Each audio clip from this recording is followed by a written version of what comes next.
Қайырлы күн баршаңызға. Бүгін сіздермен осындай екі түрлі смузи дайындайтын боламыз. Видеоны соңына дейін көріңіздер.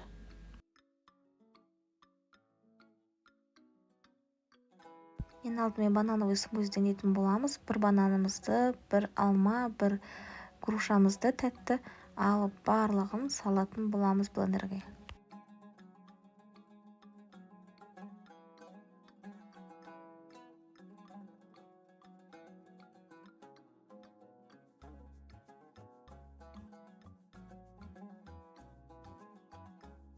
Барлығын тұрап болғаннан кейін біраз сүт құятын боламыз, немесе айран болады. Мен кішкене айран, біраз сүт қостым.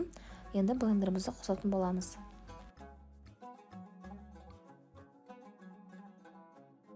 Банановый смузиміз дайын болды. Дәмі деген өте күшті, дәмді болып шықты. Әсіресе балаларға қатты ұнады.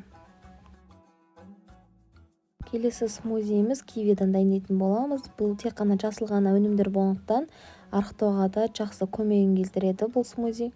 Ең алдымен кивиміздің сыртын жақсылап ашып, турап блендерімізге салатын боламыз. Кивимізді турап салғаннан кейін жасыл алмамызды турайтын боламыз. Бір жасыл алма бізге жетеді.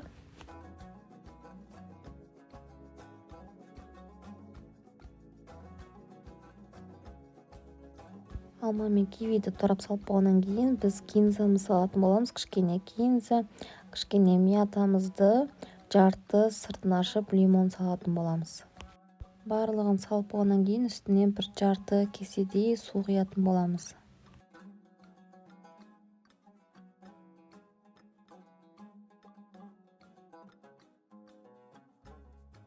Смузиміз дайын болды. Дәмі барлығы күшті болып шықты. Таңертең немесе кешке ішсеңіздер болады. Толықтай видеоны көрген болсаңыздар, менің YouTube каналыма тіркелуді ұмытпаңыздар. Алдағы уақытта көптеген тегін мастер-класстармен бөлісетін боламын. Сіздермен болған Балжан, астарыңыз дәмді болсын.